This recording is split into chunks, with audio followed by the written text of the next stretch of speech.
Business Daily on Trust TV. The Nigeria Labour Congress is set to meet with the federal government today, and this union, of course, has accused the government of reneging on past agreement, particularly in the area of a temporary wage increase, amongst other things. Joining me now to discuss the demands from the government and the ultimatum is Director of Information with the NLC, Benson Upah. Thank you for joining us on Business Daily this morning. My pleasure. Okay, let us start off with this meeting. Just before the break, I was asking, because I understand that there were plans to meet with the government yesterday. And now we also did hear that the meeting was going to hold today. So is that meeting going to hold today? Well, it is up to the government to ensure that the meeting holds, that is one. But as an addition to this, we have not been in deficit of meetings. What we have been in deficit of has been commitment to the decisions that arise from those meetings. And I have here with me resolutions from 2 meetings. I'm going to briefly read from the last one, the one of October 2nd, where a 15-point agreement was met. Yeah, was an agreement. A 15-point agreement was done at that meeting, and amongst them is that the federal government would grant a wage award of 35,000 to all federal government workers beginning from the month of September, pending the new national minimum wage. A minimum wage committee would be inaugurated 1 month from the date of this agreement. Federal government to suspend the collection of VAT on diesel for 6 months from October 2023. Federal government to accept to vote 100 billion naira for the provision of high-capacity CNG buses, and to make provision for initial 55,000 CNG conversion kits. The rollout to commence by November with pilots across 10 campuses nationwide. The government also to implement various tax incentives for private and public sectors. The leadership crisis rocking the road transport unions, NURTW and RTEN, to be resolved in compliance with the provisions of labor laws. Outstanding salaries and wages of the university-based unions to be paid to them. The government also committed to paying 25,000 naira per month for 3 months, starting from October, to 15 million households, including vulnerable pensioners. The government similarly to increase initiative on subsidized distribution of fertilizer to farmers across the country. The government to urge state governments through the National Economic Council and Governors Forum to implement wage awards for their workers. Similar consideration to be given to local government and private sector workers. The government to commit to provision of funds as announced by the President on the 1st of August broadcast to the nation for micro and small enterprises. A joint invitation to the refineries under repair to know their status. All parties to commit to abide by the dictates of social dialogue in all future engagements, instead of arbitrary use of injunctions and ambushes. NLC and TUC to accept to suspend for 30 days the planned indefinite nationwide strike actions scheduled to begin on the 3rd of October. This memorandum to be filed in the competent court of law as a consent judgment. This I just ran through this to let you know and to ask you if government has done any of these items I've just read out to you. Well, yes, you have read out the items that you have stated that the government, assented to. But there has also been, conversations around the disbursement of, palliatives, going to say that the government just might, be aware of the struggles of Nigerians. And we understand that they said they have disbursed about 25,000 naira to people, and also, distributed fertilizers to farmers. And do you know? I mean, do you know anybody? Do you know anybody close to you or within your cycle of community? I won't say friends, who received this? Are you alleging that because this didn't happen? I am not alleging. I am saying it didn't happen. I'm saying it didn't happen. And I'm asking you a reasonable person question. That do you know anybody in your cycle, your community, who was or is a beneficiary of this gesture? I do not have, and I've asked people. Okay? If you do not have, I do not have, 2, 3, 4, 5 persons do not have, 20 persons do not have, 100 don't have. So who are these people? That is the thing. There should be, in a situation of this nature, there should be testimonies. How many people have you seen give testimony or testimonies to the fact that, oh, I benefited from this gesture of the government? So, which was why we said,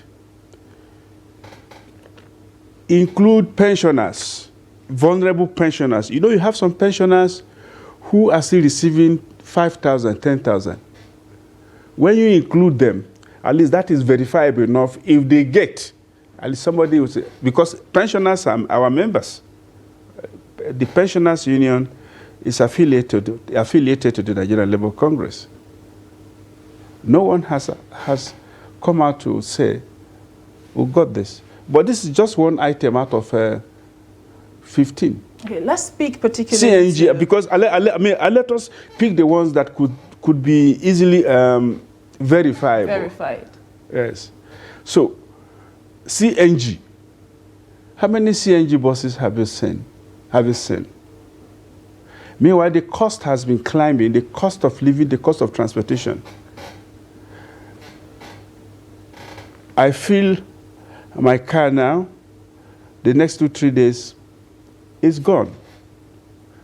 And the increase happens virtually all the time. As at the time I bought yesterday, Abuja here, I bought at a Tana filling station here at Jabi at 670 per liter. That is Abuja price for you. When you go to the provincials, areas outside Lagos and Abuja and Port Harcourt, you're going to pay more than that. In my village, which is not on the map of anywhere in this world, my local government headquarters, they pay 1,000 plus per liter. Per liter. And even what we get, you can't be sure that the pumps are properly calibrated. So let's move on to issues around minimum wage. I say this because there's been, increased conversation around that lately. And one of the things that has come up over and over again recently is the warning that NLC is demanding for a minimum wage of 1 million naira due to the increased inflationary pressures we are facing. Yes. Is that correct? Let me say that 1 million naira, if NLC has demanded for that, may not be sufficient. Feasible. Sufficient? Yeah, may not be sufficient. And in order to, because I responded to this question, and I'm going to read directly from this so that we don't, may not be sufficient. And the reasons are this. The cost of living / inflation is galloping. It in fact changes per hour. Okay? So, and there is no considerable effort to stop this. There is no idea how we're going to stop this galloping inflation or cost of living. So the destination as we are presently is still unknown.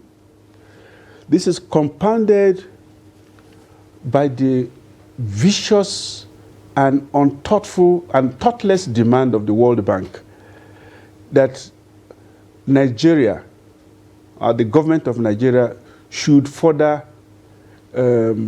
increase tariffs, prices of energy, electricity, and petroleum products. Subsidies. Yes, that Nigerians should pay more. Okay? If Nigerians are to pay more, it means that additional resources will be available to the government. At the moment, the monies they are sharing, in fact, the figures are dizzying. But beyond this, the World Bank wants Nigerians to pay international rates for products and services. Very good. If Nigerians are to so do, Nigerians should also be equally compensated. Wages, allowances, services should equally be of international rates. As I speak with you, the national minimum wage in the country is grudgingly 30,000. In the United States, it's 3 million at the present exchange rate. The minimum wage. The minimum wage at the present exchange rate. In Naira. In Naira, that's what I said. So, if we are to pay international rates, that is all the World Bank wants. Even as its plan, I must tell you, is to push this country to a precipice.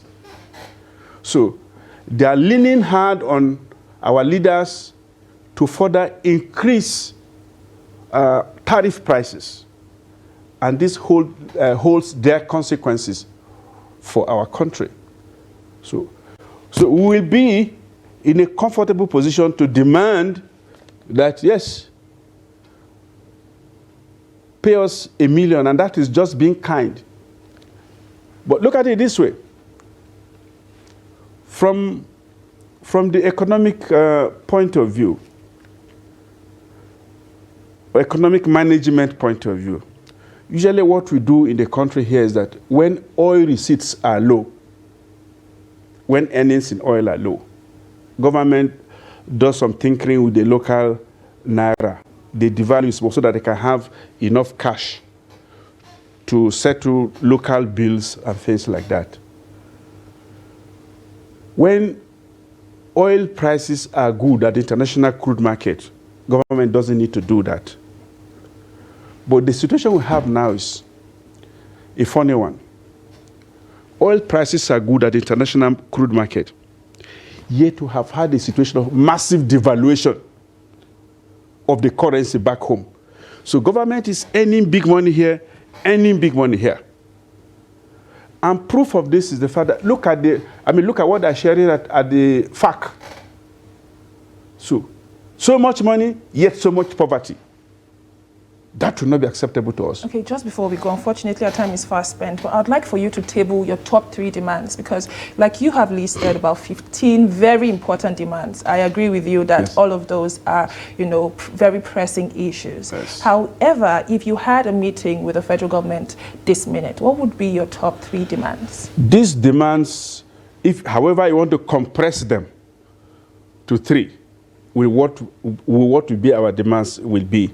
Because I tell you something, NLC is not concerned about its members only.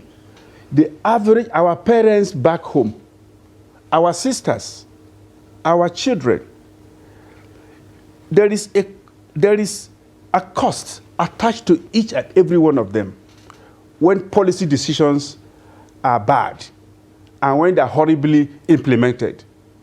So, for your younger ones who are going to school, there is a price to pay. So we want policies that will positively impact on the generality of Nigerians, not just workers. Indeed. So that is the reason why this agreement here is all-encompassing. Once you are able to bring down the cost of fuel by working on an alternative like CNG, that will impact positively on the cost of food products. That is the first step to take. And as it is now, we're going into a crisis about cost of living, food items. Indeed, that would impact on cost of living and standard of living. Yes, generally. and it is going around. It is a cycle. You know, the economists will tell you that it is a basket, and it truly is a basket. From the basket, you can lift each and every item. Benson Upah, the Director of Information there, speaking to issues that the Labour has been clamoring for quite a while. Thank you very much, sir, for joining us on the program. It's my pleasure, Chiamaka. And this is the point where we draw the curtains on today's edition of the program Business Daily, coming to you on Trust TV. Join the conversation on social media and let us hear your thoughts. My name is Chiamaka Enendu. Thank you for watching, and bye for now.